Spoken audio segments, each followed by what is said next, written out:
बिस्मिल्लाहिर्रहमानिर्रहीम, अस्सलामु अलैकुम। सच न्यूज़ पर आप देख रहे हैं प्रोग्राम न्यूज़ आवर और मैं हूं आपके साथ काशिफ रजा। प्रोग्राम में सबसे पहले शामिल कर लेते हैं टॉप स्टोरीज। कोरोना के खिलाफ निबुर्द आजमा डॉक्टर्स खुद कोरोना की जद में। पाकिस्तान में 300 से जायद हेल्थ स्टाफ कोरोना से मुतासर। और रमजानुल मुबारक में होश रुबा महंगाई हुकूमत के लिए एक चैलेंज। क्या हुकूमत महंगाई के सताए अवाम को रिलीफ दे पाएगी?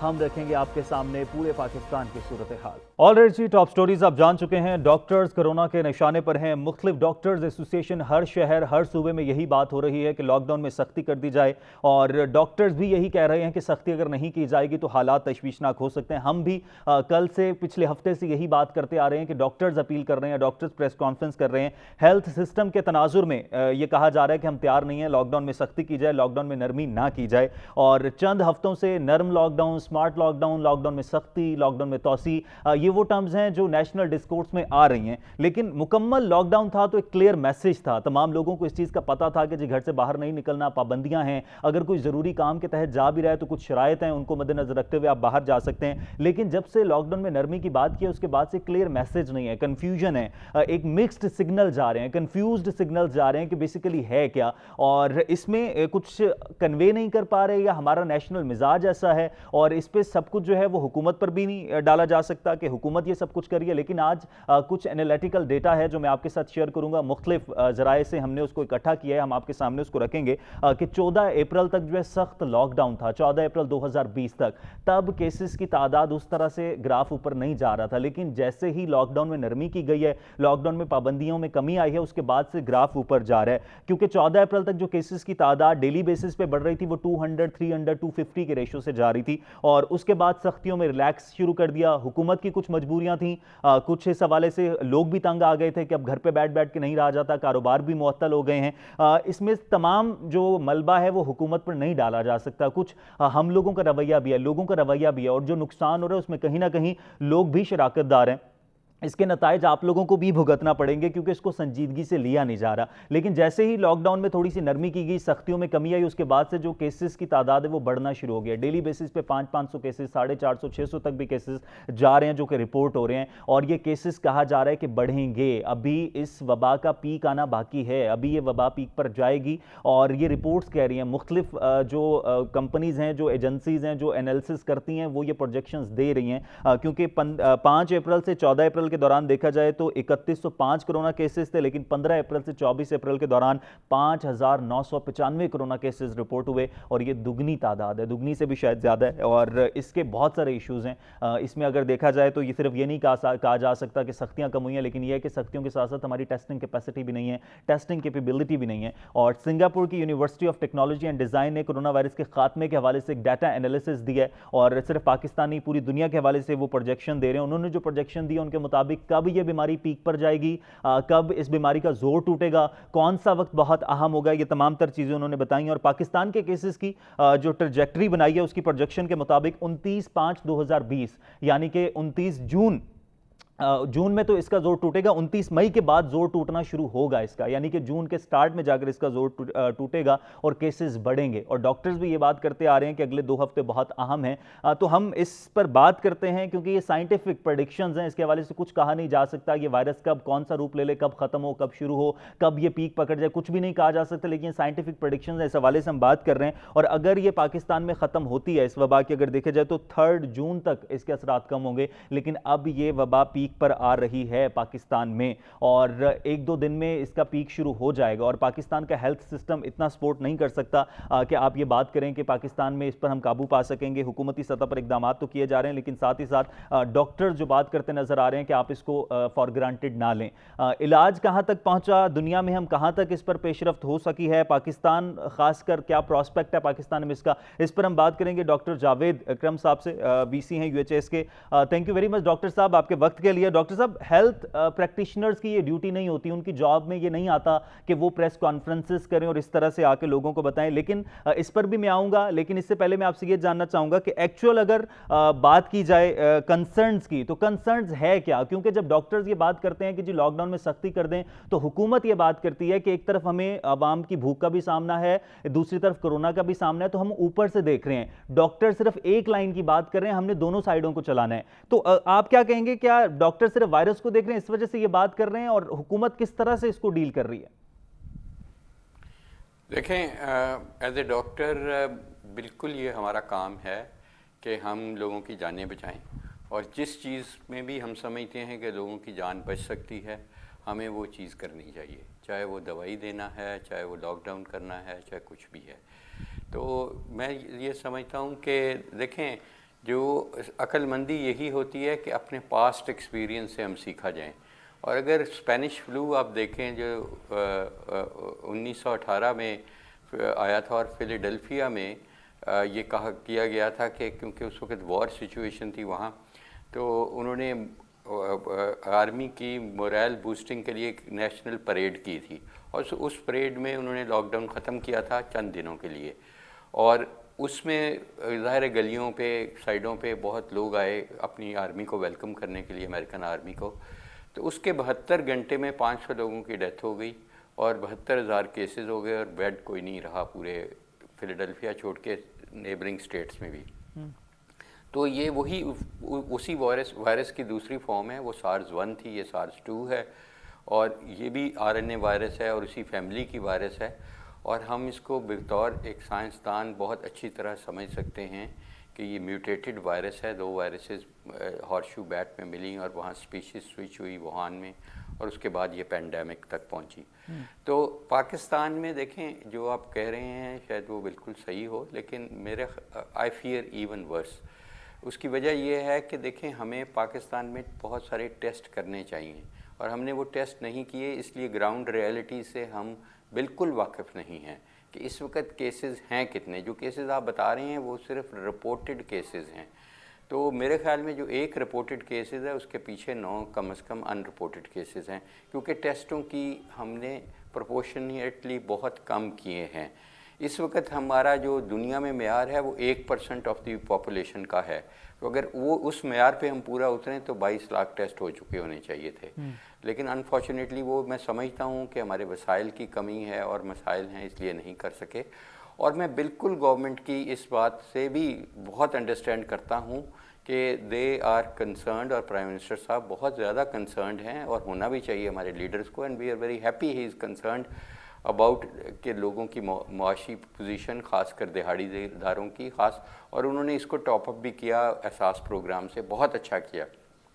लेकिन देखें, मैं ये समझता हूँ कि अच्छे हुकूमतें वही होंगी जो अनपॉपुलर फ़ैसले भी करें। अनपॉपुलर फ़ैसले वो जो कि अवाम की हक़ में हों।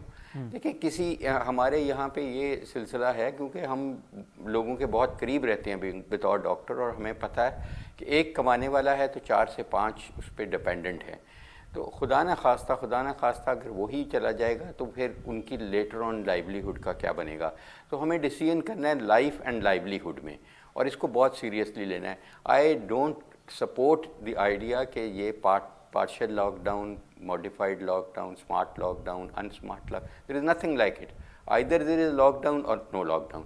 मेरा ये ख्याल है कि अगर गवर्नमेंट हिम्मत करे और तमाम स्टेक होल्डर्स को ऑन बोर्ड ले, क्योंकि उन स्टेक होल्डर्स की भी ज़िंदगियाँ ख़तरे में हैं, चाहे वो ताजर हैं, चाहे वो दुकानदार हैं, चाहे दिहाड़ीदार हैं, उनकी जो भी यूनियंस हैं उनको ऑन बोर्ड ले।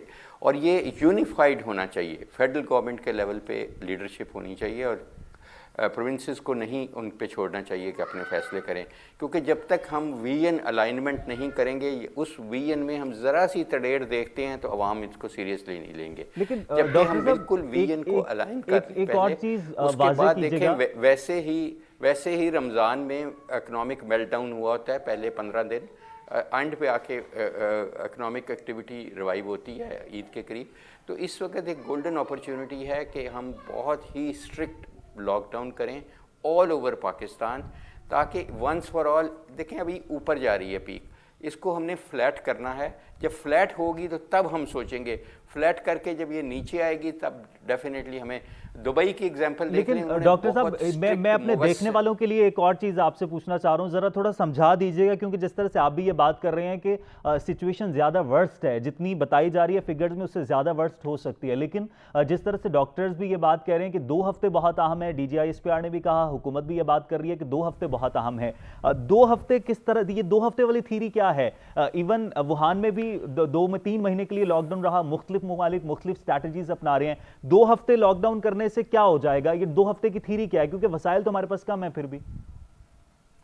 देखें, हर मुल्क ने अपने वसाइल के मुताबिक ये चीज़ें करनी हैं। बहुत सारे मुल्क हैं जिन्होंने लॉकडाउन बिल्कुल ही नहीं किया। फॉर एग्जांपल साउथ कोरिया, उन्होंने बहुत डिफरेंट अप्रोच थी उनकी। सिंगापुर बहुत मिनिमाइज सा किया। तो उनकी वजह ये थी कि उन्होंने टेस्टिंग पे बहुत ज़्यादा स्पेंड किया, और इतनी टेस्टिंग की कि उन्होंने इंडस्ट्रीज़ को कहा कि आप अपनी टेस्टिंग कर लें, तमाम अपने एम्प्लॉयज़ की और अपनी उनकी फैमिलीज़ की कर लें, और जो जो पॉजिटिव आते हैं सिर्फ उनको आप उन पे लॉकडाउन कर लें, उनको आप क्वारंटाइन कर दें।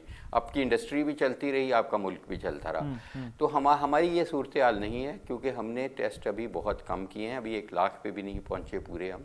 तो इसलिए मैं समझता हूँ कि इस वक्त हमारे लिए ये ट्रेजेक्ट्री देना कि बहुत मुश्किल होगा कि एक्चुअल केसेस कितनी और ट्रांसमिशन रेट कितना है। ट्रांसमिशन रेट उस पे कम, क्योंकि डोमेस्टिक ट्रांसमिशन है, अब इम्पोर्टेड ट्रांसमिशन तो है नहीं है, और ह्यूमन टू ह्यूमन ट्रांसमिशन है। तो हम इसको बहुत इजीली कर सकते थे प्रिडिक्ट, अगर हमारे पास डाटा होता।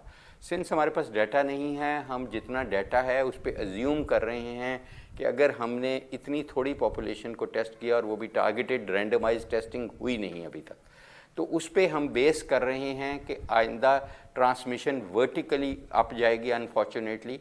और अभी हमारा बिल्कुल प्लेटू नहीं हुआ। जब ये प्लेटू हो जाएगा, जब हम ट्रांसमिशन को इंटरप्ट कर देंगे, that will be the sir, time. इसी वजह से ज्यादा खदशात जाहिर किए जा रहे हैं, क्योंकि हमारे यहाँ रैंडमाइज टेस्टिंग नहीं हो रही, टारगेट टेस्टिंग हो रही है, टेस्टिंग कैपेसिटी कम है, इस वजह से भी ज्यादा खदशात हैं। बिल्कुल हैं। देखें, आउट ऑफ द बॉक्स सोचना चाहिए, और मैंने आज से कोई 15 दिन से प्रपोजल दी थी कि अगर आपके पास वसाइल की कमी है, आप पूल्ड टेस्टिंग करें। और I am very grateful to KPK कि उन्होंने वो एक्सेप्ट कर ली, और इसी तरह शौकत खानम ने एक्सेप्ट कर ली, और उन्होंने पूल्ड टेस्टिंग। जब आपकी यील्ड 7% के करीब है, 10% से कम है, तो आप एक बैचेज़ में टेस्टिंग कर दें, 10-10 के बैचेज़ बना लें, आपकी कैपेसिटी एकदम 10 गुना बढ़ जाएगी। सीधी सी बात है उन्हीं किटों पे कि जिस बैच में आप पॉजिटिव आ रहे हैं, फिर उनकी इंडिविजुअल टेस्टिंग कर दें। तो ये कोई रॉकेट साइंस नहीं है, ये और मुल्कों ने भी अब अपना लिया है। इस किस्म के हमें स्टेप्स करने पड़ेंगे कि ताकि हम टेस्टिंग कैपेसिटी तो डॉक्टर साहब, ये जो डॉक्टर्स में डॉक्टर इफेक्ट हो रहे हैं कोरोना से, क्योंकि डायरेक्टली कांटेक्ट है उनका पेशेंट्स के साथ, अभी जिस तरह से 300 से ज़्यादा डॉक्टर्स हैं जो इफेक्ट हो चुके हैं, कुछ डॉक्टर्स जो हैं वो जान की बाजी भी हार गए, तो जिन डॉक्टर्स जो इफेक्ट होते हैं वो टेस्ट उसी अस्पताल से करवाते हैं, प्राइवेटली अपनी बेसिस पर फिर वो जाकर टेस्ट करवा रहे हैं अपना लेबॉर्ट्रीज में? देखें, ये डिपेंड करता है कि कोई प्राइवेट हॉस्पिटल में काम कर रहा है तो जाहिर है वो प्राइवेट लैब में जाता है, कोई सरकारी हॉस्पिटल में काम कर रहा है तो वो वहीं से करा लेता है। और मैं समझता हूँ कि जो डॉक्टर्स की जहाँ तक तल्लक है, तो इसमें ये कोई अजूबा नहीं है। डॉक्टर्स फ्रंट लाइन वर्कर्स होते हैं, चाहे कोई जंग की सूरत हाल हो, चाहे न्यूक्लियर जंग हो, चाहे कोई वबाई सूरत हाल हो जैसे ये है। ये हमारा काम है, हम किसी पे कोई एहसान नहीं कर रहे, ये हमारा काम है और हम अपना काम कर रहे हैं और करते रहेंगे। मैं आपको ये श्योर करता हूँ, क्योंकि मैं एक वाइस चांसलर भी हूँ और Pakistan society of internal medicine का प्रेसिडेंट भी हूँ, कि जब तक आखिरी डॉक्टर मौजूद है पाकिस्तान में वो लड़ता रहेगा।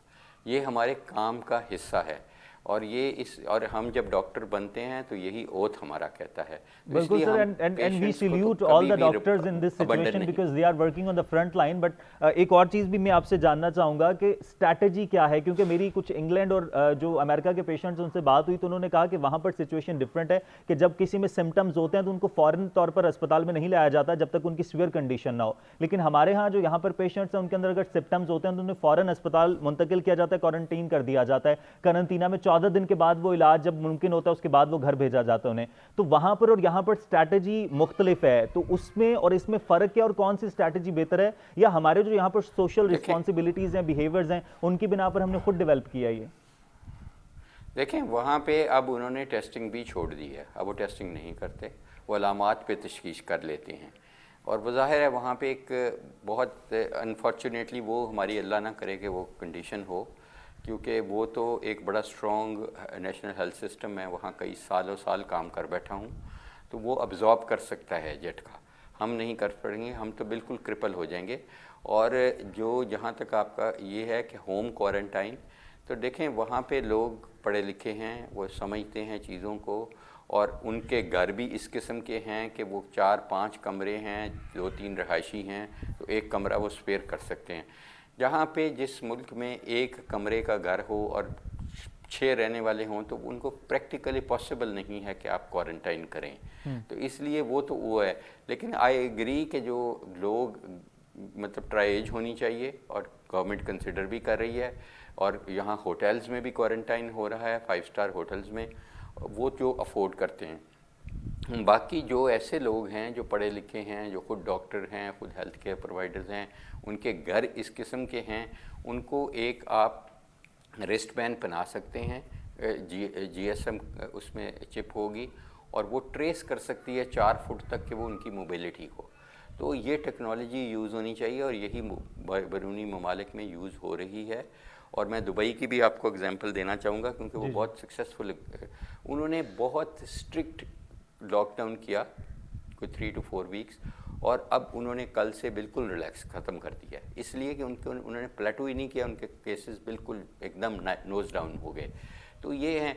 अभी आप जो कह रहे हैं, आप कंट्रास्ट में देख लेंगे, अगर दो मुल्क देख लें जिनकी एक जैसी आबादी है, एक जैसे लोग हैं, एक जैसे एशियन पॉपुलेशन है वहाँ पे, फॉर एग्ज़ाम्पल वो है जर्मनी और इटली, हमसाया मुल्क हैं, तो दोनों में केसेस भी तकरीबन एक जितने हुए, लाखों केसेस हुए दोनों में हुए, लेकिन मोटेलिटी एक की 10,000 पे रुक गई, दूसरे की 10 गुना ज़्यादा हो गई। वजह क्या थी?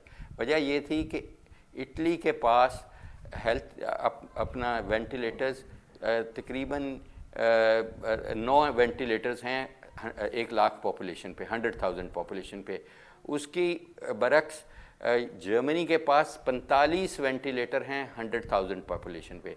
क्योंकि Angela Merkel, I think we should salute her, कि उसने ऐसी लीडरशिप की कि उसने वैसे ही अपने लोगों की हेल्थ पे बहुत स्पेंड किया। तो मैं समझता हूँ कि ये बड़ी अच्छी स्टोरीज़ हैं जिनसे हमें सीखना चाहिए कि आपने अपनी तरजीहात देनी है, कि आपने मेट्रो पे देनी है, आपने पुलों पे देनी है, अंडरपासेस पे देनी है। सर डॉक्टर साहब very right, you are very right. देखिए उनके कंट्री में health is the first tendency, priority पे है, उनके काम आएगा और बुरे वक्तों में भी काम आएगा। लेकिन हमारा हेल्थ सिस्टम डॉक्टर साहब इतना फ्रेजाइल है, हमारा हेल्थ सिस्टम इतना फ्रेजाइल है कि WHO भी ये बात कर रहा है कि अगर यही सूरत हाल रही, सख्ती ना हुई, तो 2 लाख तक भी ये तादाद पहुंच सकती है।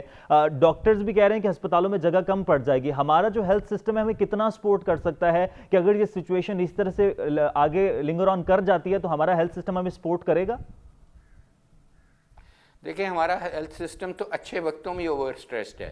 आपके पास पिम्स हॉस्पिटल है, मैं उसका चीफ एग्जीक्यूटिव रहा हूँ 5-4 साल।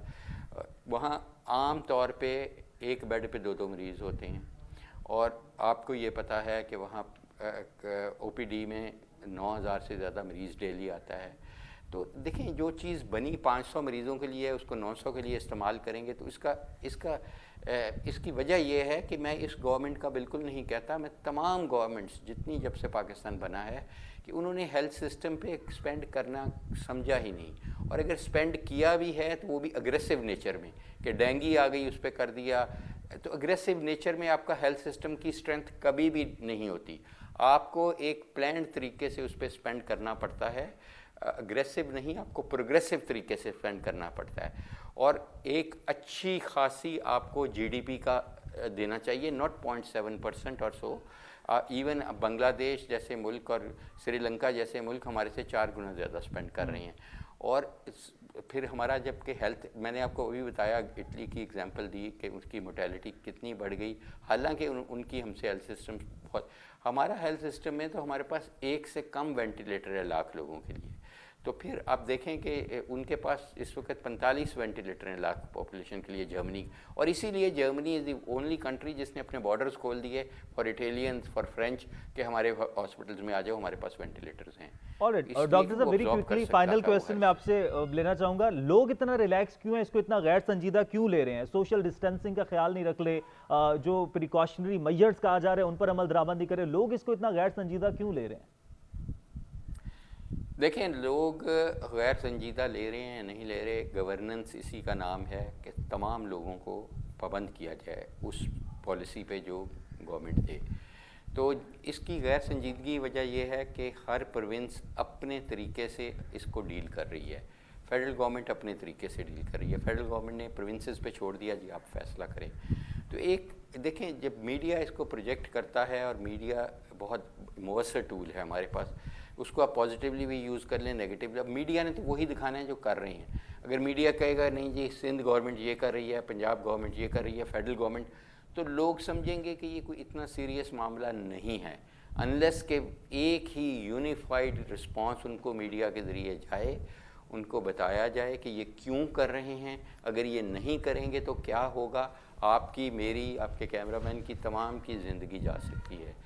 फिर शायद इसको सीरियसली लिया जाए, और फिर आपका माइंडसेट चेंज किया जा सकेगा कि आपको इस सही पिक्चर यूनिफाइड देनी चाहिए। अगर आप वीएन में अलाइनमेंट नहीं होगी, वीएन डिस्टॉर्टेड होगी, कोई कुछ कह रहा होगा, कोई कुछ कह रहा होगा, तो ये बहुत मुश्किल हो जाएगा। अब देखें, डॉक्टर्स जितने भी हैं, जहाँ भी, जब भी आप पिछले कई प्रोग्राम्स निकालें, उन्होंने एक ही बात की है, इसी अलाइनमेंट में गवर्नमेंट भी आ जाए, इसी अलाइनमेंट में मीडिया भी आ जाए, तो देखें कितनी जल्दी ये चीज़ सही हो जाती है। ऑलराइट, अगर डॉक्टरों को काउंटर किया जाएगा ये कह के कि वो पॉलिटिक्स कर रहे हैं या कुछ कर रहे हैं, तो उस डॉक्टर की वार्निंग को कौन सीरियसली लेगा? वो तो यही कहेंगे कि ये डॉक्टर पॉलिटिक्स कर रहा है। हालांकि बिलीव नहीं, मेरा ज़ाती तौर पे कोई तल्लक नहीं है पॉलिटिक्स से, किसी चीज़ से तल्लक नहीं है, मेरा सिर्फ और सिर्फ तल्लक है अपने मरीज़ की जान से, और मैं उसके लिए अपनी जान भी दे सकता हूँ। Thank you very much. जब आप देखें, जब आप एक सेंटेंस में ये कह देंगे कि छोड़ें ये तो ऐसे फजूल बात है, पॉलिटिक्स हो रही है या क्या हो रहा है, बजाय इसके कि हम एक ही अलाइनमेंट देखें। डॉक्टर भी तो पाकिस्तानी है, हुकूमत भी हमारी है, और got your point. Thank you very much doctor Javed Akram साहब, vice chancellor university of health sciences Lahore, मेरे साथ मौजूद थे। और डॉक्टर्स की बात को सीरियसली लेना ज़रूरी है, इस बीमारी के खदशात को सीरियसली लीजिए। खुदारा आप एहतियाती तदाबीर इख्तियार कीजिए, लॉकडाउन वाहिद हल है। आपको नहीं पता कि आपके साथ जा रहा शख्स, आपके साथ बैठा शख्स, आपके साथ बात करता शख्स कोरोना का करियर हो सकता है। हमारे यहाँ टारगेटिंग टेस्टिंग हो रही है, रैंडमाइज टेस्टिंग नहीं हो रही, इस वजह से हम कुछ नहीं कह सकते। और अभी स्पाइकअप होगा, अभी बहुत ज़्यादा पीक पर जाएगी ये वबा, और फिर उसके बाद हालात कंट्रोल करना मुश्किल हो जाएंगे। अगर अभी हालात कंट्रोल ना किए तो आप खुद भी सोशल रिस्पॉन्सिबिलिटी का मुजाहरा करते हुए सोशल डिस्टेंसिंग को जो है इख्तियार कीजिए, और साथ ही साथ एहतियाती तदाबीर को भी मद्देनजर रखिए। और आला हुकाम भी इस हवाले से इकदाम कर रहे हैं, डॉक्टर्स बारहा अपील कर रहे हैं, डॉक्टर्स की बात को भी संजीदगी से लीजिए, खुद भी महफूज रहिए, दूसरों को भी महफूज रखिए। यहाँ पर ब्रेक लेते हैं, ब्रेक के बाद वापस आएंगे। कोरोना से तो लोग शायद बच जाएं, कहा यह जा रहा है, लेकिन महंगाई जिस तरह से चल रही है, महंगाई शायद लोगों की जान ले लेगी। अब इस पर बात करेंगे ब्रेक के बाद। देखते रहिए न्यूज़।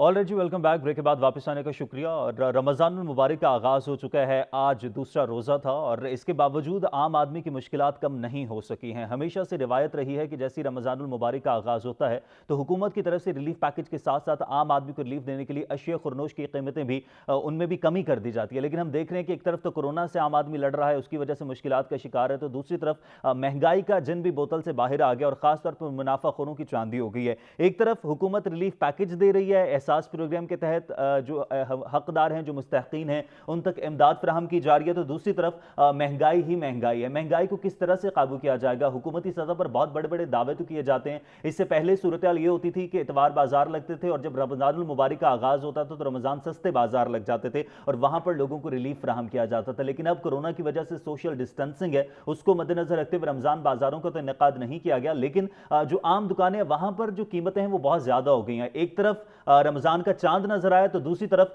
कीमतें बदल गई। वही चीजें जो पहले कम निर्खों पर दस्तयाब थी अब उनकी कीमतें दुगनी हो गई हैं, और अक्सर चीजें तो ऐसी हैं कि उनकी कीमतें दुगनी बल्कि तिगनी हो गई हैं, और एक आम आदमी अब शिकायत भी नहीं कर सकता, क्योंकि पहले प्राइस कंट्रोल कमेटियां फाल होती थी, कहीं ना कहीं ये सहारा होता था एक आम आदमी के पास कि वो प्राइस कंट्रोल कमेटी में जाकर शिकायत करेंगे तो कहीं ना कहीं उनकी सुनवाई हो जाएगी। लेकिन अब कोई ऑप्शन मौजूद ही नहीं है, क्योंकि जो अफ्तार में सबसे अहम जुज़्व होता है खजूर, अगर उसकी कीमत की बात कर ली जाए तो वो 400 रुपए थी, अब 600 रुपए तक पहुंच गई है। और इसी तरह से आलू की कीमत 40 रुपए से बढ़ाकर 70 रुपए कर दी गई है। प्याज जो 25 रुपए में फरोख्त हो रहा था वो 80 रुपए में है, और लीमू 250 से बढ़कर 600 रुपए तक चला गया, दुगना भी नहीं लेकिन दुगने से भी ज्यादा हो गया।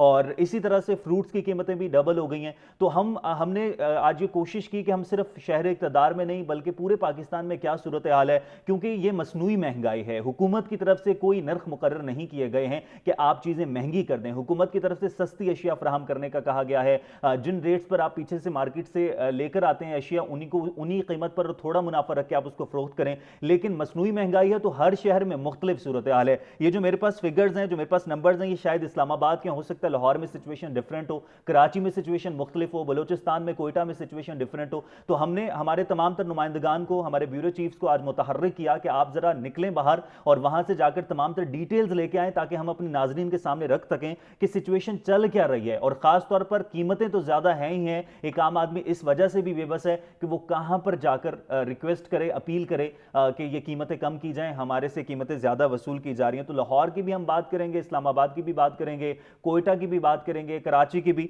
और कोशिश करेंगे पेशावर की सूरत हाल भी आपके सामने रखें वक्त को मद्देनजर रखते हुए। लेकिन सबसे पहले हम इस्लामाबाद की बात कर लेते हैं, जुड़वा शहरों की। शहर इक़्तिदार में और रावलपिंडी में क्या कीमतें चल रही हैं, कुछ मैंने बता दी हैं, कुछ मजीद कीमतें भी जानेंगे। सज्जाद काज़मी हमारे नुमाइंदे हैं, मेरे साथ स्टूडियोज़ में मौजूद हैं। सज्जाद साहब, बहुत शुक्रिया आपके वक्त का। सज्जाद, सबसे पहले तो मुझे आप ये बताइए कि कीमतें डबल हो गई हैं, और कुछ कीमतें तो ऐसी हैं वो डबल से भी ट्रिपल पे चली गई हैं। मेरे ख्याल है आपने लिस्ट भी साथ लेकर आए हैं, तो चीदा चीज़ों की बताइए, जो अहम चीज़ें हैं जो रोज़मर्रा के इस्तेमाल में कितनी कीमतों का डिफरेंस आ रहा है। बिल्कुल, ये मेरे पास दो लिस्ट मौजूद हैं, एक रमज़ान से पहले की और एक रमज़ान शुरू होने के बाद यानी कि आज की है। तो ये वो लिस्ट होती है जो ज़िला इंतज़ामिया जो है जारी करता है, यानी कि वो इस चीज़ को मान रहे हैं कि इतनी साल तक जो है आप इजाफा कर सकते हो। इसमें भी जो लिस्ट में जो मेंशन किया है 40% जो है 40% जो है कीमतें बढ़ाई गई हैं। और उसके बाद बावजूद जो अगर बात की जाए जो बेचने वाले हैं, जो सब्ज़ी फरोश हैं या फल फरोश हैं, उनकी जानब से तो मनमाने किए जा रहे हैं। डीसी साहब ये पैरामीटर तय किया जाता है कि आप जिस कीमत पर खरीदेंगे उसमें 40% आप इजाफा करके उसको सेल कर सकते हैं। अब 40% से भी ज़्यादा हो रहा है ऐसे। और डीसी साहब की बकौल 2 दिन पहले उन्होंने छापा भी मारे थे 24 दुकानों के ऊपर, इनमें से 8 दुकानों के ऊपर छापे, मतलब 8 दुकानों को उन्होंने जुर्माने भी किया 16,000 रुपये के। लेकिन अगर बात की जाए ग्राउंड रियलिटी की तो दो जो कि बिल्कुल मुख्तलिफ हैं। अगर बात की जाए कीमतों के हवाले से तो ये भी जो लिस्ट में मौजूद है, आलू की कीमत रमज़ान से कबल जो है 30 से 40 रुपये थी, इस वक्त 70 से 80 रुपये तक पहुँच चुकी है। प्याज की अगर बात करें, प्याज की कीमत कहा जाता था कि इंडिया से इंपोर्ट जो है उसको बंद किया जाएगा, उसके बाद हमारा जो अपनी है इंडिया जो हम एक्सपोर्ट कर रहे हैं गालमन उसको बंद किया जाएगा, उसके बाद जो हमारे पास पड़े हुए हैं उनको इस्तेमाल करेंगे और कीमतों को हम बरकरार रखेंगे जो कम किया जाएगा। लेकिन उसके बरअक्स जो है इसकी 80 से 90 रुपये फ़ी किलो इस वक्त चल रही है, आज मैंने रेट पता किए हैं। उसके साथ लीमू की अगर बात की जाए, लीमू जो कि रमज़ान में बहुत ज़्यादा इस्तेमाल होता है, लोग शिकंजीबीन पीते हैं और बाकी डिफरेंट जो चीज़ें हैं, तो लीमू की जो कीमत यहाँ पे मेंशन है 250 रुपये थी रमज़ान शुरू होने से पहले, और अब जो है 280 रुपये। और उसके बावजूद जो है ग्राम फ्रोच जो है 600 रुपये तक इसके ऊपर 1 किलो का बेच रहे हैं। और इस तरह अगर बात की जाए बाकी जो खजूर के हवाले से बात की जाए, खजूर की कीमत जो सबसे नॉर्मल है 280 रुपये की है। अजवा खजूर की बात की जाए तो 2200 से 2600 तक है। और अगर बात की जाए, इनसे पूछा जाए कि अगर आप क्यों इस तरह महंगा बेच रहे हैं, तो वो ये कहते हैं कि चूँकि जो है लोगों ने स्टॉक करके रखी हुई थी, जो मार्केट हैं जो लोगों के पास उन्होंने स्टॉक करके रखी थी, जब रमज़ान शुरू हुआ है तो उन्होंने एकदम देना शुरू किया और महंगे अपने दामों पे बेचना शुरू किया। वो ये कहते हैं कि हमें लॉकडाउन के बाद से इतना नुकसान हो रहा है तो हम इस कीमत पर, कम कीमत पर तो बेचने से गुरेज़ा हैं, क्योंकि अगर बेचेंगे तो हमें नुकसान होगा, आगे नुकसान में जा रहे हैं, तो हम अपनी दिहाड़ी देखें। तो अच्छा, ये लिस्ट आवेज़ा नहीं की जाती वहाँ पर स्टॉल्स पर के जो ग्राहक आ रहा है वो लिस्ट देख सकेगी जी इतनी कीमत यहाँ पर तो लिखी हुई, आप इतने में फरोख्त कर रहे हैं। ये जो लिस्ट है इसी के बायस जो है 4 दुकानों को जुर्माना किया गया डीसी साहब की तरफ से। लोगों ने क्या किया होता है कि सब्जी की दुकान जब रेडी लगी उसके आगे रख के उसके ऊपर सब्जी रख दी जाती है कि जब डीसी साहब आएंगे तो निकाल के आगे रख लेंगे, जब नहीं आएंगे तो फिर छुपी रहेगी और लोगों को मन माने। और मैंने जब रेट जाके खुद पता किया है तो मुझे रेट कुछ ज़्यादा बताए गए हैं। अभी प्याज की जो 5 किलो है वो 320 बताए गए और जो यहाँ पे मुकर्रर किए गए हैं वो 260 रुपये हैं। यानी कि 60 रुपये ये खुद प्रॉफिट ले रहे हैं, और बाकी जो है वो तो ये इलीगली ले रहे हैं, जो लीगली दिया जा रहा है वो भी तो अच्छा, ये वो तमाम तर कीमतें हैं जो मुख्तलिफ गली मोहल्लों में सब्जी की दुकानें हैं मुख्तलिफ जगह हैं, लेकिन ये तो सब्जी और फ्रूट की बात होगी। अब बाकी जो दीगर अशियाँ, दालें हो गई, चीनी होगी, घी होगा, इनकी कीमतें भी मुख्तलिफ हैं। चीनी की कीमत में 5 रुपये जो है इजाफा किया गया, रमज़ान से पहले जो थी वो 5 रुपये कम थी, और अब जो है 5 में उसमें इजाफा किया गया। इस तरह दालों की कीमत की बात की जाए तो चने की दाल जो है उसमें 20 रुपये तक इजाफा हो चुका है रमज़ान से शुरू होने के 2 दिन में। 20 रुपये किलो में, 1 किलो जो है 20 रुपये महंगी हो चुकी है। इस तरह अगर बाकी जो चीज़ें, अगर आप जो चीज़ें लिस्ट में पड़ी हुई, स्ट्रॉबेरी की कीमत आप सुन के हैरान हो जाएंगे कि 50 रुपये किलो थी रमज़ान शुरू होने से पहले, आज जो है 50 रुपये एक पाइया है, यानी कि 150 रुपये इजाफा हुआ है एक किलो में, 1 किलो के हिसाब से अगर देखा जाए। इस तरह बाकी जो चीज़ें हैं उनमें भी, अगर सेब की बात की जाए, सेब तो बहुत ज़्यादा इस्तेमाल होता है, फ्रूट चाट बनाते हैं अगर इफ्तारी में, कि उसमें काफ़ी जो है हेल्थ रिलेटेड भी काफ़ी उसके अच्छे असरात होते हैं। वो तमाम तर लवाजमात हैं जो रोज़मर्रा अफ्तार में इस्तेमाल होते हैं। अच्छा, यूटिलिटी स्टोर्स पर कीमतों के हवाले से कहा जाता है कि जो आम स्टोर्स हैं वहाँ पर कीमतें मुख्तलिफ होती हैं, लेकिन यूटिलिटी स्टोर्स पर सब्सिडाइज चीज़ें आती हैं तो वहाँ पर कुछ ना कुछ रिलीफ मिल रहा होता है। लेकिन यूटिलिटी स्टोर्स वर्कर्स के हवाले से भी एहतजाज किया जा रहा था। वैसे तो यूटिलिटी स्टोर्स की क्या सिचुएशन है, क्या वहाँ पर स्टॉक मौजूद है? यूटिलिटी स्टोर की तो अगर बात कीजिए तो कल खुदा करके उनके मुज़ाकरात कामयाब हो गए हैं, लेकिन वो उनकी जो रिलीफ मिल रही है, जो उन्होंने देना है सस्ता करके बेचना है, वो तो अपनी जो कीमती तनख्वाहें रहती हैं, जो अपनी वो बोनस के बारे में बात कर रहे थे, वो तो उस पर सर्फ हो जाएगा। इतना तो उनके पास पैसे दिए ही नहीं जा रहे, इतने तो रिलीफ उनको दिए नहीं जा रहा कि आप अपनी तनख्वाहें भी बोनस भी ले लें और लोगों को भी रिलीफ दें। तो वो तो मुमकिन तौर पर ये हो रहा है कि रिलीफ जो दिया जा रहा है वो अपनी तनख्वाहें या बोनसेस हैं उनके ऊपर ही वो सर्फ करेंगे, और जो आवाम को मुतवक्के तौर पर रिलीफ दी जानी चाहिए थी वो नहीं दी जाएगी। अच्छा, इसमें जो तमाम तर कमेटियाँ, जो मुतल्लिका हुकाम है, वो इसको किस तरह से पॉसिबल किस तरह से बना रहे हैं कि रेड किया जाता है या उन तक जो शिकायतें जाती हैं उसके तहत वो कार्रवाई करते हैं? जिन दुकानों को जैसे आप बता रहे हैं कि सील भी किया गया है, तो किस तरह से रेड किया जाता है, चेकिंग की जा रही है, कोई टीम है जो मुतहर्रिक है इस हवाले से? प्राइम मिनिस्टर पोर्टल जो है बेस्ट इस वक्त है, जिसको समझा जाता है कि ऑथेंटिक समझा जाता है कि लोग वहाँ पे जब कंप्लेन करते हैं, क्योंकि वो रजिस्टर्ड होते हैं, वहाँ पे उनकी प्रोफाइल पूरी आ रही होती है कि मेरा ये बैकग्राउंड है, तो फिर वो फेक जो है कम खबरें वहाँ पर होती हैं। तो उसकी बुनियाद के ऊपर भी जो रेड किए जा रहे हैं, डीसी साहब जो खुद हैं मुतहर्रिक हुए हैं, और उन्होंने पिछले 24 घंटों में जो है इस वक्त तक जो अब तक इतला, लेकिन बहुत सारे ऐसे लोग हैं जो पोर्टल इस्तेमाल करना नहीं जानते। हाँ, वो उतने पढ़े, तो उनका क्या हल है? उनका ये सोल्यूशन है कि वो अगर किसी को जानते हैं बड़ी अथॉरिटी वाले, तो उसको कह देते हैं फ़ोन करके यार यहाँ पे ये रेट बिक रहा है। लेकिन बाकी जो लोग हैं, अभी जैसा कि आज हमें एक बंदा मिला है, वो हमें ये कह रहा था कि बुजुर्ग थे, वो ये कह रहे थे कि मैं यहाँ पर जब आया हूँ पहले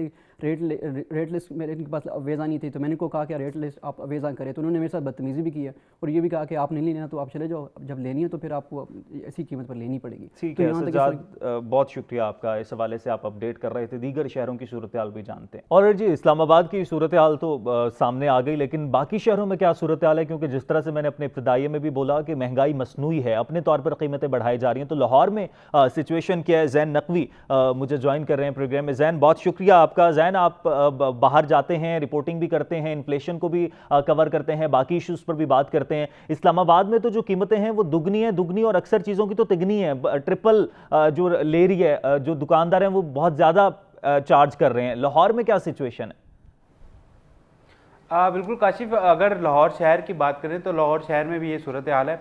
आप देखें कि 3 किस्म के रेट्स जो हैं वो आ रहे हैं। एक जो है वो मार्केट कमेटी की जानिब से रेट जो है वो दिया गया है, जो निर्खनामे अवेज़ा किए गए हैं बाकायदा मंडियों के अंदर।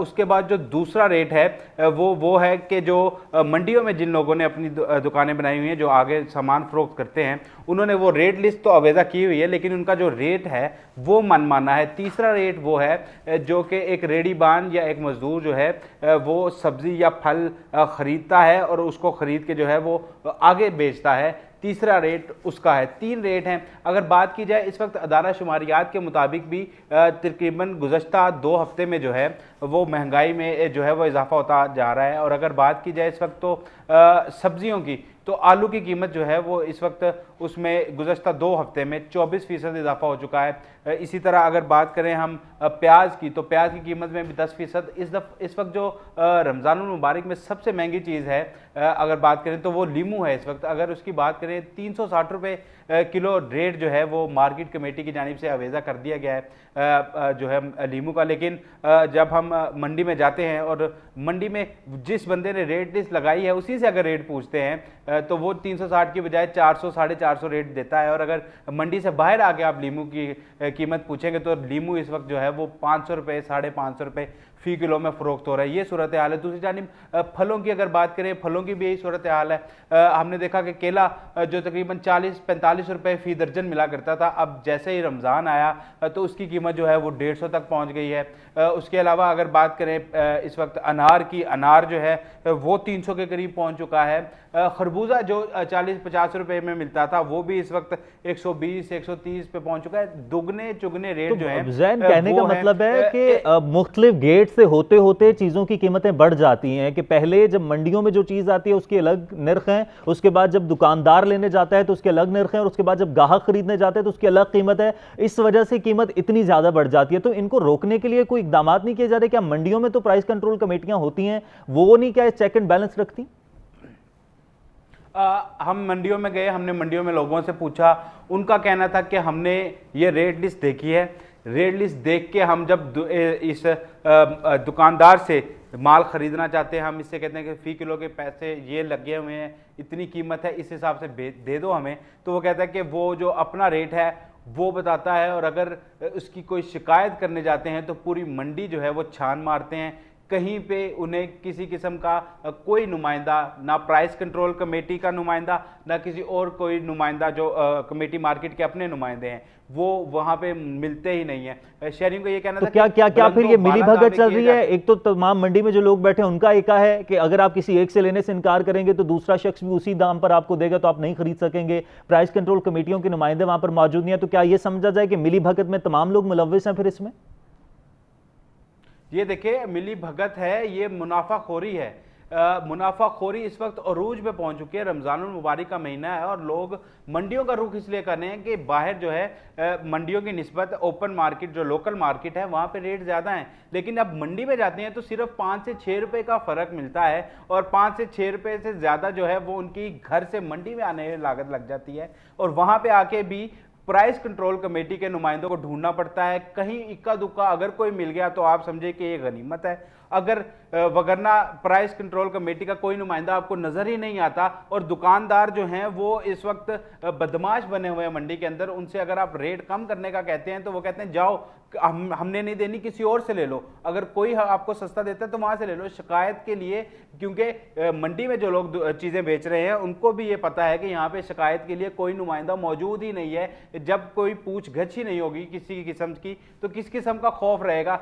शहरियों से हमारी जब बात होती है तो वो कहते हैं कि बुलंदो बाला दावे किए जा रहे हैं, ये कहा जा रहा है कि महंगाई को रोकने के लिए ऑर्डिनेंस एक्ट बनाएंगे, ये करेंगे वो करेंगे, लेकिन कुछ होता नजर नहीं आ रहा। प्राइस कंट्रोल कमेटी का नुमाइंदा तक मौजूद नहीं। रेट लिस्ट जो है वो सुबह सिर्फ आके अवेजा कर दी जाती है, उसके बाद आपको कोई नुमाइंदा मंडी में नजर ही नहीं आता। मुनाफिक माफिया के हाथों अवाम लुटने पर मजबूर है, बेसहारा अवाम है। ज़ैन, आपका बहुत शुक्रिया, आप हमें लाहौर से अपडेट कर रहे थे। कराची की सूरत हाल जान लेते हैं अशरफ सोलंकी से। अशरफ, सिंध हुकूमत कोरोना से निपटने के लिए तो बहुत इकदाम कर रही है, लॉकडाउन के हवाले से भी काफी सख्त फैसले किए सिंध हुकूमत ने, लेकिन क्या महंगाई की सूरत हाल जो चल रही है उस पर काबू पाने के लिए सिंध हुकूमत कोई पैकेज दे रही है अवाम को, या महंगाई पर काबू पाने के लिए कोई इकदाम कर रही है? जी बिल्कुल, जैसे आपने कहा कि कोरोना वायरस की वजह से लॉकडाउन है और उस हवाले से सिंध हुकूमत काम करती हुई नज़र आ रही है। मार्केट्स भी बंद हैं और लॉकडाउन पर अमल दरामद भी हो रहा है, लेकिन माह रमज़ान के शुरू होते ही जो है मुख्तलिफ जो चीज़ें हैं वो महंगी हो जाती हैं, जिसकी प्राइस को कंट्रोल करना हुकूमत का काम होता है। और प्राइस कंट्रोल अथॉरिटीज़ भी बनी हुई है जो मतलब इस रमज़ान के महीने से शुरू होने से पहले ही फ़ाल होते, तो बिल्कुल मतलब महंगी चीज़ें नहीं मिलती। लेकिन जिस तरह जो प्राइस कंट्रोल अथॉरिटी के लोग या प्राइस कंट्रोल अथॉरिटी के जो अमला है वो मुख्तलिफ मार्केटों में अगर जाए और बाकायदा तौर पर रेट लिस्ट चेक करे तो बिल्कुल कीमतें जो है अपनी जो है उस कीमतों की जो बयार है, कीमतें जो हैं वो अपनी जगह पर रुकी रहेंगी जो पहले थी। लेकिन ये जो अथॉरिटी बनी हुई है सिंध हुकूमत की जानिब से बनाई गई है वो फाल नज़र नहीं आ रही, जिसकी वजह से तमाम चीज़ें जो हैं अशिया खुर्दनूश से लेकर फ्रूट हो, सब्जियां हो, उनकी कीमतों में 10 से 20 रुपये और 20 से 50 रुपये इजाफ़ा कर दिया जाता है। मुख्तलिफ मार्केटों में जो फ्रूट्स मौजूद हैं वो जो रमज़ान से कबल 30 से 40 रुपये फ़ी किलो दस्तयाब होते थे, जो रमज़ान शुरू होने के बाद जो है वो 100 रुपये और 80 रुपये फ़ी किलो फ़रोख्त किए जा रहे हैं। तो ये सूरत हाल सिंध हुकूमत को इस पे देखना चाहिए और सिंध हुकूमत को जो प्राइस कंट्रोल अथॉरिटी बनी हुई है उसको फ़ाल करने की ज़रूरत है, ताकि जो चीज़ें हैं वो हुकूमती मुहैया करदा रेट लिस्ट के मुताबिक फ़रोख्त हो सकें और शहरियों को भी जो मयारी चीज़ें और सस्ती चीज़ें दस्तयाब हो सकें। लेकिन ऐसा हुकूमत की जानिब से होता हुआ नज़र नहीं आ रहा। लेकिन अशरफ, जहां पर चीजें महंगी मिल रही हैं, नॉर्मली बाजारों में कमेटियां बनाई जाती हैं जहां पर अवाम जाकर, ग्राहक जाकर शिकायत कर सकते हैं, लेकिन अब जिस तरह से लॉकडाउन की सिचुएशन है और कुछ कारोबार खोलने की सिंध में इजाजत भी दी गई, लेकिन वहां पर ग्राहक मौजूद नहीं होंगे, उनको ऑनलाइन अपना कारोबार चला सकेंगे। कुछ ऐसी दुकानें हैं जो घर पर डिलीवर भी कर रही हैं, तो क्या वो जो चार्जेस ज्यादा रहे हैं उसको भी कंट्रोल करने के लिए इकदाम किए जा रहे हैं? और खासतौर पर ग्राहक कंप्लेन कहां पर कर सकता है? जी बिल्कुल, ऑनलाइन कारोबार के हवाले से भी हुकूमत की जानिब से एक रेट तय किया जाता है कि जो मंडी से या अब गोदाम से या कहीं और जगह से जो बल्क मिकदार में सामान ख़रीदा जाता है तो उसका एक रेट जो है मुकर्रर किया जाता है। उस रेट पर डिलीवर किया जाता है। जो ऑनलाइन कारोबार होता है उसमें भी 2 से 3 रुपये या 5 से 6 रुपये का इजाफा किया जाता है, जो कि हुकूमत की जानिब से मुकर्रर किया जाता है। लेकिन ऐसा ऑनलाइन कारोबार के लिए भी हुकूमत की तरफ से रेट्स मुकर्रर किए जाते हैं। बहुत शुक्रिया अशरफ, आप इस हवाले से हमें तफसीलन अपडेट कर रहे थे। पेशावर की सिचुएशन जान लेते हैं, अदनान शाहिद से हमारे नुमाइंदे हैं। अदनान, बहुत शुक्रिया। मुझे ये बताएगा कि बाकी तमाम शहरों में सिचुएशन काफ़ी वर्स्ट होती जा रही है, महंगाई को लेकर भी। पेशावर में क्या सूरत हाल है, ओवरऑल खैबर पख्तूनख्वा में क्या सिचुएशन है? बहुत शुक्रिया काशिफ भाई। देखें, अगर बात करें पेशावर के हवाले से तो रमज़ानुल मुबारक से कबल ही जो महंगाई थी वो तो अरूज पर पहुंच चुकी थी, क्योंकि कारोबार जो था, क्योंकि आपको पता है कि मौजूदा जो सूरत हाल चल रही है पूरे मुल्क में, जो कोरोना वायरस की वबा जो है उसने गंभीर मसला जो है वो इख्तियार किया है, जिसकी वजह से जो पेशावर शहर में मुकम्मल तौर पर जो कारोबार बंद होने की वजह से जो अशियाए खुर्दनोश की जो चीज़ें थी वो दिन ब दिन महंगी होती जा रही थी। पहले जो थी, क्योंकि बॉर्डर्स जो थे वो बंद थे और ज़्यादातर जो अशियाए खुर्दनोश की जो चीज़ें थी वो हमारे जो हाल ही में जम होने वाले इलाके हैं वहाँ से आते हैं, जिनमें टमाटर हैं, प्याज हैं। तो बॉर्डर बंदिश और जो बैनुल अज़लाई ट्रांसपोर्ट थी वो बंद होने की वजह से जो शॉर्टेज थी वो इंतहाई ज़्यादा हो गई थी, जिसकी वजह से जो कीमतें थी वो आसमान से बातें कर रही थी। हमने देखा जो टमाटर, क्योंकि रोज़मर्रा की ज़िंदगी में सबसे ज़्यादा जो है वो टमाटर का इस्तेमाल होता है, तो टमाटर की कीमतें जो थी वो तकरीबन 200 से 250 रुपये तक जो है वो किलो जा पहुंची थी। मगर कुछ वक्त हमने देखा भी था, क्योंकि जब ज़िले इंतजामिया ने अदनान, एक चीज़ वेरी क्विकली क्लियर कीजिएगा कि आप जैसे बता रहे हैं कि रमज़ान से पहले भी महंगाई बहुत थी, रमज़ान के बाद मजीद महंगाई बढ़ गई। क्या इस महंगाई को कंट्रोल करने के लिए कोई मैकेनिज्म नहीं वहां पर बनाया गया? देखें, अभी तक तो कोई ऐसा हम नहीं देख रहे कि मैकेनिज़्म जो है वो तैयार किया गया हो, क्योंकि सूबाई हुकूमत और ज़िले इंतज़ामिया की जानिब से रमज़ान से कबल जो थे वो दावे किए जा रहे थे कि जो सस्ती आवाम को रिलीफ देने के लिए जो सस्ता बाज़ार कायम है वो कायम किए जाएंगे मुख्तलिफ बाज़ारों में, कि ताकि जो गरीब आवाम है वहाँ पर उनको जो है वो रिलीफ दिया जाएगा। मगर अभी हम देख रहे हैं कि जो दुकानदार हैं वो मनमाने रेट्स जो हैं वसूल करते हुए दिखाई दे रहे हैं। अगर आज की बात करें तो आज जो है वो महंगाई सर चढ़कर बोल रही है। तो कह सकते हैं कि जो सब्जियों की कीमतें हैं उसमें हमने आज खुद मंडी गए, हमने देखा तकरीबन हर सब्जी पर जो है तकरीबन 20 से 40 रुपए जो किलो है वो इजाफा किया गया था। पिछले दिनों जो टमाटर जो था वो तकरीबन 20 से 25 या 30 रुपए किलो में फ़रोख्त हो रहा था, तो वो आज 60 और 70 रुपए में फ़रोख्त किया जा रहा है। इसी तरह सबसे ज़्यादा जो हैरत अंगेज़ बात यह है कि जो नींबू है वो तकरीबन 200 रुपए मंडी में फ़रोख्त हो रहा था और आज जो है मंडी में 400 रुपए किलो जो है वो फ़रोख्त किया जा रहा है। इसी तरह जहाँ पर सब्जियों की कीमतें जो है हम इजाफा देख रहे हैं, तो वहीं पर जो फ्रूट्स की कीमतें हैं उसमें भी काफ़ी हद तक जो है वो इजाफा कर दिया गया है। सेब जो तकरीबन 120 और 130 रुपए किलो जो है वो फ़रोख्त हो रहा था मार्केट में, आज जो है तकरीबन 450 और 400 रुपए में फ़रोख्त हो रहा है। इसी तरह जो केले की जो कीमतें थी तकरीबन 120 और 130 रुपए, आज वो 220 रुपए में जो है वो फ़रोख्त हो रही है। तो रमज़ानुल मुबारक का महीना है और जो पेशावर के जो शहरी हैं वो काफ़ी परेशान दिखाई दे रहे हैं। हुकूमत की जानिब से आवाम को रिलीफ देने के लिए कई बार मुतअद्दिद बार जो है वो दावे किए गए। इससे कबल रमज़ान आने से कबल भी जो हुकूमत की जानिब से आवाम को रिलीफ देने के लिए जो है किसान मार्केट का बाकायदा तौर पर आगाज़ किया था और उसमें ये कहा था कि सरकारी नर्ख पर जो अपनी खैबर पख्तूनख्वा की जो अपनी सब्जियां जो हैं वो जो उगाते हैं उनको सरकारी नर्ख पर जो है वो फराहम किया जाएगा। मगर वक्त गुजरने के साथ ही जो चीज़ें थी वो ख़त्म हो गई थी, किसान मार्केट बिल्कुल सुनसान हो गई थी, जिसकी वजह से इसको बंद करना पड़ा। ठीक है, बहुत शुक्रिया अदनान आपका, आप अपडेट कर रहे थे। और अब कोयटा की सिचुएशन की बात कर लेते हैं कि कोयटा में इस वक्त क्या सिचुएशन है। ब्यूरो चीफ कोयटा अब्दुल गनी काकड़ मुझे प्रोग्राम में ज्वाइन कर चुके हैं। अब्दुल गनी काकड़, बहुत शुक्रिया आपका। अब्दुल गनी काकड़, पूरे पाकिस्तान में सूरत हाल मुख्तलिफ है, लेकिन बलोचिस्तान के हवाले से हम हमेशा बात करते हैं कि बलोचिस्तान वो पाकिस्तान का सूबा है जहां पर उस तरह से वसाइल तो ज्यादा, लेकिन लोगों को ना तो इमदाद मिलती है ना रिलीफ उस तरह से मिल सकता है। लेकिन वहां पर महंगाई की इस वक्त क्या सूरत है? रमजानुल मुबारक में क्या आवाम को कोई रिलीफ मिल रहा है या वो भी महंगाई की चक्की में पिस रहे हैं बाकी लोगों की तरह?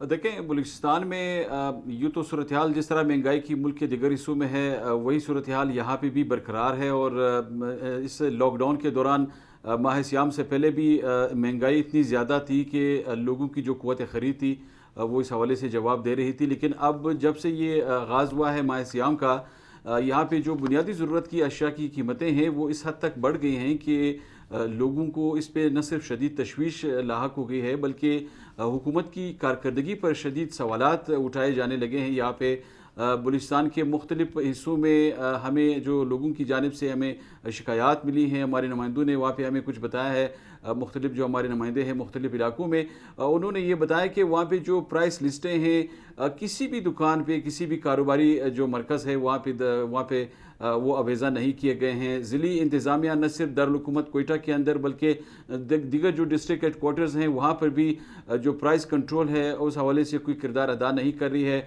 मनपसंद कीमतें जो हैं मुकर्रर की जा रही हैं। अब से चंद दिन पहले मार्केट की जो असेसमेंट कमेटी है उन्होंने यहाँ पे आदाद शुमार जारी किए थे। उनके मुताबिक गुज़श्ता एक माह के दौरान यहाँ पे कोयटा के अंदर जो बुनियादी ज़रूरत की अशिया खुर्दनोश की कीमतें हैं उनमें 150 से 200% इजाफ़ा किया गया है। इस इजाफे के हवाले से जब हमारी मुकामी जो इंतज़ामिया के मुतलका हुकाम थे उनसे बात हुई तो उनका ये वही रवायती मौक़िफ़ सामने आया कि जो प्राइस कंट्रोल कमेटी है वो इस हवाले से काम कर रही है, लेकिन वो काम सिर्फ बयानात की हद तक तो है। ज़मीनी हक़ाइक़ का अगर जायज़ा लिया जाए तो यकीनन वो कारकर्दगी न होने के बराबर है। सरकारी नरखनामे न यहाँ पे सिर्फ अवेज़ा नहीं किए गए हैं बल्कि जिन बड़े बड़े कारोबारी मराकिज़ में ये अवेज़ा किए गए हैं वो भी सिर्फ बराए नाम है, उन पर अमल दरामद नहीं किया जाता। यही वजह है कि इस वक्त शहरियों को शदीद मुश्किलात का सामना है। आप इस सूरत हाल का इस हवाले से भी इससे उस जायज़ा ले सकते हैं कि यहाँ पे बुनियादी ज़रूरत का जो आइटम है आटा, उसकी पहले यहाँ पे चंद दिनों पहले कीमत जो थी एक 50 किलोग्राम आटे के तेले की कीमत वो यहाँ पे 2200 से 2300 रुपये तक मुकर्रर थी। लेकिन अब माह सियाम में ये आटा जो है ये वही 50 किलोग्राम आटे का जो तेला है यहाँ पे शहर में इस वक्त वो 2800 से 2900 रुपये तक जो है फ़रोख्त किया जा रहा है ओपन मार्केट में। इसी तरह गोश्त की अगर हम बात करें तो जो छोटा गोश्त था पहले उसकी कीमत 900 रुपये फी किलोग्राम थी। अब जो गोश्त छोटा मिल रहा है मार्केट में उसकी कीमत 1200 से 1300 रुपये तक मुकर्रर कर दी गई है मुनाफाखोरों की जानिब से।